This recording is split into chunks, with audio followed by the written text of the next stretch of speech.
সালটা ছিল 2010। আইপিএল এর মাঠে মহেন্দ্র সিং ধোনি ছক্কা মারছেন আর তারই জার্সিতে নীল রঙের একটা লোগো, লেখা আছে এয়ারসেল। ভাবুন তো, ভারতের এমন একটা কোম্পানি যার হাতে ছিল 8,50,00,000 গ্রাহক, যারা নাকি ভারতের প্রথম আইফোন পার্টনার ছিল, যারা প্রথমবার গ্রামে গঞ্জে সস্তা ইন্টারনেট পৌঁছে দিয়েছিল। আজকে তারা কোথায়? কিভাবে স্রেফ একটা ফোন কলের ভুলে আর জিও কোম্পানির ঝড়ে ধুলোয় মিশে গেল এই জায়েন্ট কোম্পানি? কেন মাত্র কয়েক মাসের মধ্যেই 85 মিলিয়ন গ্রাহকের ফোন সিগন্যাল হঠাৎ উধাও হয়ে গেল?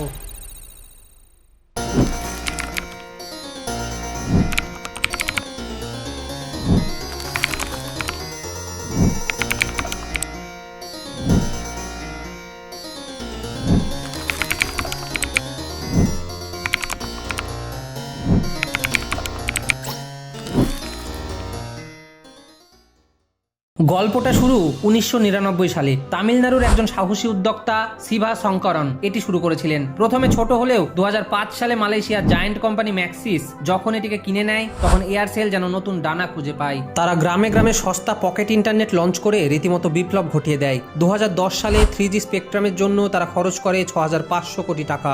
ভারতের প্রথম দিকে 3G সার্ভিস কিন্তু এরাই এনেছিল। 2011 সালে অ্যাপেল তাদের প্রথম আইফোন পার্টনার হিসেবে বেছে নিয়েছিল এই জায়ান্ট কোম্পানি এয়ারসেলকে। ভাবুন তো বন্ধুরা, সেই সময় এয়ারসেল ছিল এক আভিজাত্যের প্রতীক। সবকিছুই ঠিকঠাক চলছিল, কিন্তু পর্দার আড়ালে তৈরি হচ্ছিল ঋণের পাহাড়। স্পেকট্রাম কেনা আর দেশ জুড়ে নেটওয়ার্ক বসাতে গিয়ে এয়ারসেল 16,000 কোটি টাকা ঋণে ডুবে যায়। আর ঠিক তখনই 2016 সালে ঘটে সেই বিগ ব্যাং, রিলায়েন্স জিওর entry. Why is our motto Geo Digital Life? Permit me to articulate the philosophy that has given birth to Geo.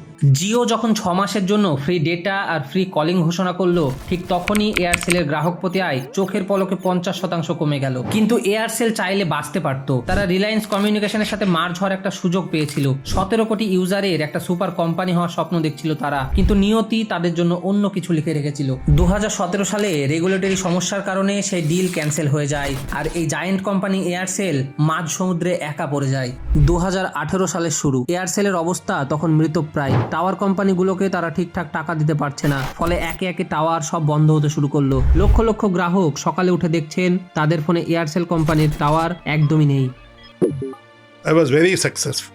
And success had a problem. The politicians intervened and I lost my company. কেন হারলো এয়ারসেল? 3টি বড় কারণ। Number 1, scale করতে না পারা। জিওর মতো বড় বিনিয়োগ করার ক্ষমতা তাদের ছিল না। নাম্বার 2, ঋণের বোঝা। 16,000 কোটি টাকা শোধ করার মতো লাভ তারা কোনোদিন করতে পারেনি। How much money did you make out of Aircel? I just made a paltry sum of 3,400 crore. Number 3, technology miss. তারা ডেটার থেকে ভয়েস কলের ওপর বেশি নির্ভর করেছিল, অথচ বাজার তখন 4G ডেটার দিকে ঝুঁকছিল। আজকের ভারতের টেলিকম বাজারে 4জন বড় প্লেয়ার হলো জিও, এয়ারটেল, ভিআই এবং বিএসএনএল। কিন্তু এয়ারসেলের সেই নীল লোগো আর পকেট ইন্টারনেটের স্মৃতি অনেকের মনে আজও আছে। আপনিও কি এয়ারসেল সিম ইউজ করতেন? নেটওয়ার্ক চলে যাওয়ার দিন আপনার অভিজ্ঞতা কেমন ছিল? কমেন্টে অবশ্যই জানাবেন। আর ভিডিওটি ভালো লাগলে একটা লাইক করুন এবং বন্ধুদের সাথে শেয়ার করুন।